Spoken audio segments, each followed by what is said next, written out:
I wanted to take a couple minutes to talk about wool. Specifically, wool is diaper covers and clothing for latch-ons. There's a lot of websites and probably a lot of other videos. I haven't actually looked at videos, but there's probably other videos of ladies out there doing a similar type thing. But as a business owner who's selling wool and promoting the use of wool, I wanted to make my own little informational video. And I know that when I first got into it and got started with it, that it's a little confusing and sometimes unbelievable that, you know, something as thin as this could actually hold moisture and repel moisture and do everything that it does. So I just wanted to take a minute and talk about it and go over the care of woolies too, because I get a lot of emails asking about washing and lanolin products and what's the best way to handle those situations. This is what spawned my start in wool. This was a cover that was given to me before I had my first son.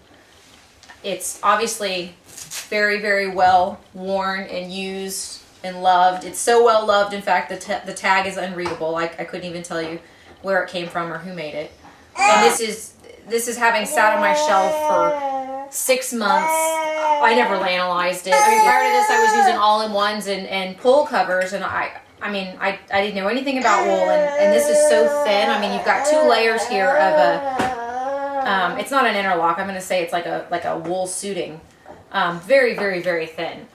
And it sat in my stash forever and ever and ever. And then one day, you know, in a fit of desperation because all my other covers were soiled and, you know, I had to have something, I grabbed it and tried it and was absolutely like floored at its ability to hold moisture and not stink and not leak, and the breathability, the temperature of my baby's bottom when I took everything off. I mean, it was just unbelievable. I could not understand how it could work better than the pull covers that I was using. So that led to a lot of research, internet research, basically. I want to start by talking about a couple of the different kinds of wool, just for terminology reasons, so everyone's aware. This is an interlock cover. Another really common wool product is what's called longies. These are hand knit longies. There's another example of hand knit longies. These are adorable. These are both mosaic moon yarn. You have to be able to knit or know some really fantastic knitters like I do. These were knit by Elizabeth of Lizard Landing, and these were knit by Shari of Pitter Pants. Both are fabulous ladies to work with and get to know if you need some hand knits. This is another example of a longie. This is the longie that I sell. This is made from recycled wool. This one is actually wool. These are all pretty much, they're the same style, and I think they're actually all the same size too. I accidentally grabbed all the same size. This is cashmere, but just an example of what you would be getting in the mail. And these are the covers that I make. These are made out of recycled wool, as are everything that I do is recycled wool. This is a newborn cover. This is a one size cover. I refer to this as the newborn small cover because depending on the size of your newborn and the growth rate of your baby, you could use this for who knows how long. My second son wore his till he was almost 7 months old. This is the one size snapping cover. It's called a one size cover because it's made to fit a large range of sizes. It's got a snap down rise here that can go to 2 different levels. And I mean the snapping options at the waist here are pretty much endless. It's what you should be moving right into after you come out of the newborn / small cover. This is 2 layers. The inside is 100% wool suiting. This is recycled wool suiting. The outer is, I say 100% wool. However, all the sweaters are not 100% wool. They're all recycled, and they are almost always sweaters. Occasionally there will be a sport jacket or something, but they're all animal fiber. Wool, cashmere, angora, occasionally alpaca, blends with mohair. These are all animal fibers, and they are all diaper quality fibers. They will all repel and act the same as wool. And they're actually really beneficial, I think, when you've got a small percentage of them mixed in with the wool, because it affects the feel of the wool. You get a much softer feeling cover if it's got 20% cashmere in it as opposed to 100% Icelandic wool. But I have all of them. I've done them all and used them all, and they all work. So let's go over some of the different types of diapers that you can use with these covers. Okay, I'm gonna start with this newborn / small cover here. This will go over a newborn fitted.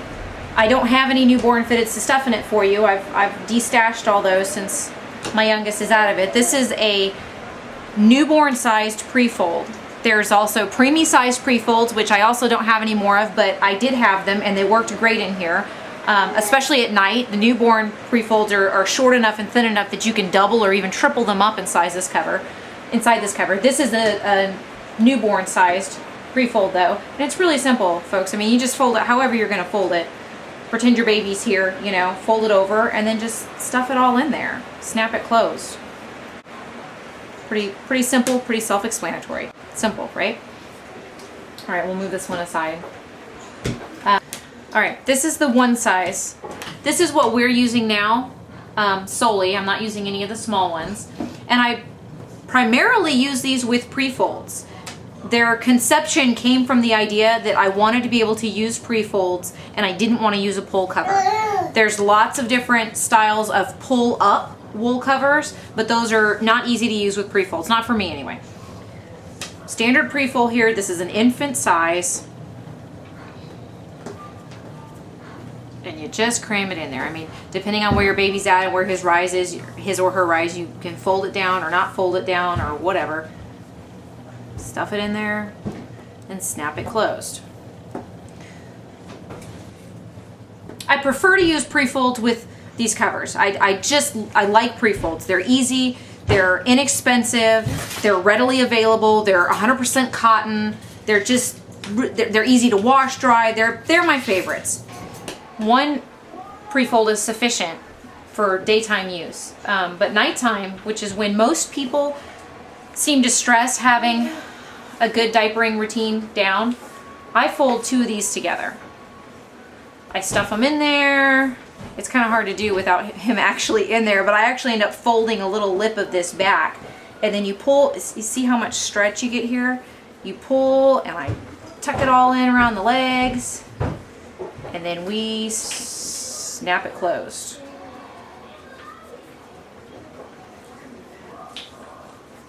So that's a very stuffed, fat diaper. This is a good instance why wool longies, either knit or recycled, are so useful, because the other complaint that you hear a lot is that once you get a nice big fat diaper like this that works wonderfully, you can't fit anything over it, pants wise. This is a fitted. This is actually one of my fitteds with 3 soakers in it. This is a good, another good nighttime absorbency you've got going on here.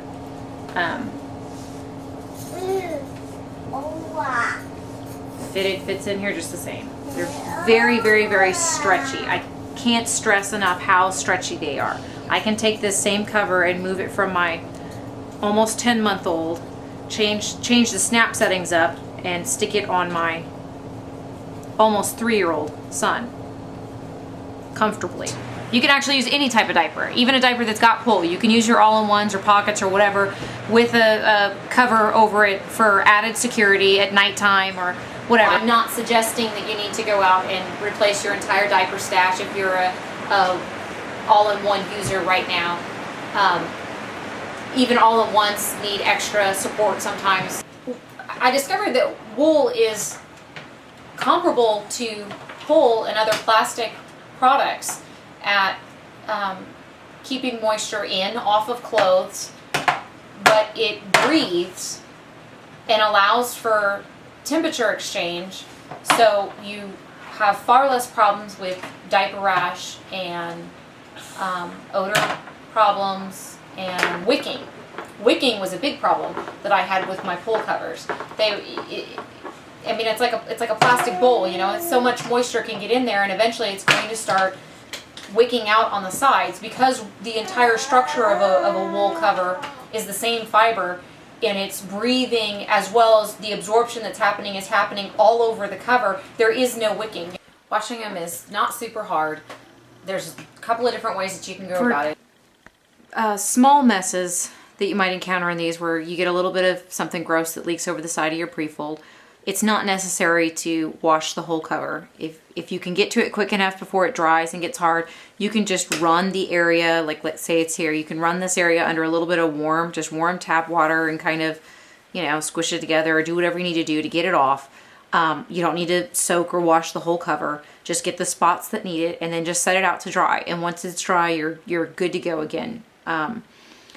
Occasionally you might get to where it's, you know, it's a bad enough blowout that you know, they're just gross.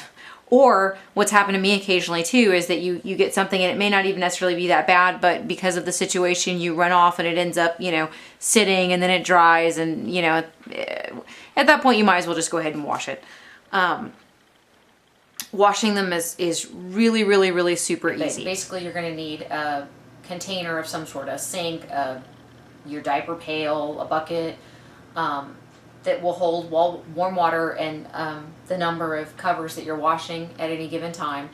And then you need some lanolin products. My local cloth diaper store carries a commercial brand lanolin wash. I honestly don't know if you can get something like that at a Target or a Walmart or a regular store like that, but there are ample people online who sell it, and stores online that sell it. You can get a major, you know, commercial brand, or there are plenty of Etsy sellers that make lanolin products and sell them, and that's what I choose to use. What I have here is a wool wash bar. This is made by Lisa Knuckles, who runs Crow Mountain Crafts on Etsy. She's where I get my wool wash products from. She makes this in her home. It's a real mild soap bar that contains a high volume of lanolin. Hence why it's called a wool wash bar. The way that I wash my woolies, is I will fill my kitchen sink with warm water, and that's not like lukewarm or tepid warm. You want pretty warm, I mean borderline hot water in there. Put all your dirty woolies in there. And then there's a couple different ways to go about using a wool wash bar. I've seen where some people will actually cut off a little chunk of their bar and dissolve it in some hot water, making like a soap mixture, and then just dumping that in there. What I do is, since it comes in this handy little sack here, it's some sort of like a little nylon sack, I throw the whole sack in the sink, and with my hands I kind of agitate the stuff around, get the soap, you know, it starts getting mushy and dissolving a little bit. And then I just walk away. You just walk away and just let it all sit and soak in there for about 20 minutes. Longer's not going to hurt it, but you want probably at least 20 minutes in there. The product does not have to be washed out of the woolies. That's the whole point. There's lanolin in here. It's getting dissolved into the water, and then it's being absorbed into the woolies. So you don't have to rinse anything. When you're done soaking them, you just want to, you know, drain your water, lightly wring out by your hand, like lightly wring out with your hands the major excess water, and then you can take a towel and kind of roll it up in a towel. You don't want to squeeze it really, really, really hard by hand, because you can kind of twist the wool doing that. So you fold it up in a towel and kind of roll the towel up and just press and get most of the water out, and then you just set it out to dry. You can lay it flat to dry. You can hang it on your laundry line. You can sling it over the back of a chair. It's one of the benefits to the recycled wool covers over a hand knit cover, for instance, is that it doesn't have to be laid perfectly flat and kind of reblocked. It'll dry and be fine pretty much no matter where you stick it. Once it's dry, for added protection, Lisa makes this stuff called lanolin mist. I really don't know if any other moms out there are making this. I assume that somebody else is, but I love this stuff. It's liquid lanolin, basically with water and fragrance oil or essential oil if you want it added. So you can, it's a pump spray thing. So when your covers are dry, I take this stuff and I spray over the inside of the cover, and then you just let it sit and dry, and basically the water and stuff evaporates out and just leaves the lanolin on there, and it adds just an extra boost of lanolin. Plus it smells really good. And at that point you're pretty much done. It should last a really, really, really long time. A phrase that I've used multiple times with different people is that it's borderline embarrassing how infrequently I have to wash my woolies. They're just the nature of wool is that it just doesn't need to be cleaned that often. I mean, unless it is very heavily soiled, or I hear that over long repeated use that eventually the lanolin will start to wear thin, and that what will happen is when your cover's dry and you go to put it on again, you'll notice that it might still have a little bit of a wet smell to it, like a urine smell to it. But I have yet to have that actually happen. That wash routine that we just went over with the lanolin soap and spray is good for not only your covers, but it will also work for any of your wool diapering products. It will work for pants, both the recycled wool or the hand knits. A note on hand knits: if you're lanolizing hand knits, they need to be dried a little more carefully. You want to be a little more careful when you're squeezing the water out, and you're going to want to lay them out like on a towel somewhere to dry, and kind of reshape them, just lightly shape them so that they're laying the way that they should be shaped. You don't want to sling them all crazy and let them dry like that, because it'll affect the pant when it's dry. The recycled wool, you don't need to do that at all. You can just wring it out and hang it over chair line, just like the covers. It's a lot easier to take care of felted wool than unfelted wool, because it's already felted, so you don't have to worry about messing it up and having it felt, which is nice, especially if you've ever accidentally felted a hand knit. The shoes, if you happen to have little woolly shoes, those can also be thrown in with the covers and longies and johnnies. For the same reasons. It makes them smell nice. They get, cleaned up a little bit. The lanolin, I believe, does help, since the exteriors of the shoes that I sell anyway are wool, recycled wool. It's going to help with breathability and a little bit of moisture repellent. Layering wool was the last thing that I wanted to talk about. Layering pieces of wool is a really, really, really awesome way to get a very natural, breathable, non-leaking solution for your diapering, for your toddler, for daytime or nighttime. Year round, I use a wool cover all day and all night. I use longies, either hand knits or recycled, at night during the summer. But coming into fall and winter, as most of you should be, I can't say enough about that. A very inexpensive, simple pre-fold, doubled up if you have a heavy wetter, in a wool cover with a pair of cashmere or wool pants over it, and you're not going to get any leaks. I've never had a leak. Pretty bulletproof. I say that a lot, bulletproof, because it's really, really, really bulletproof. I've not had success with pull or all-in-ones, which, if you don't know, an all-in-one is basically a fitted diaper like this that contains a layer of pull either on the full exterior or hidden in between the layers of the diaper. And I always, always, always have had wicking problems. There's a million ways to cloth diaper a baby, and what works for someone might not work for everyone, obviously. Hence the different styles of diapers and covers and everything out there. But I believe pretty firmly that anyone should be able to successfully diaper a baby and use wool for your cover, for your leak protection. It's the most natural fiber that you're going to get. It's going to provide the healthiest environment for your baby, toddler, and it's very renewable, very accessible, very easy to take care of, very affordable.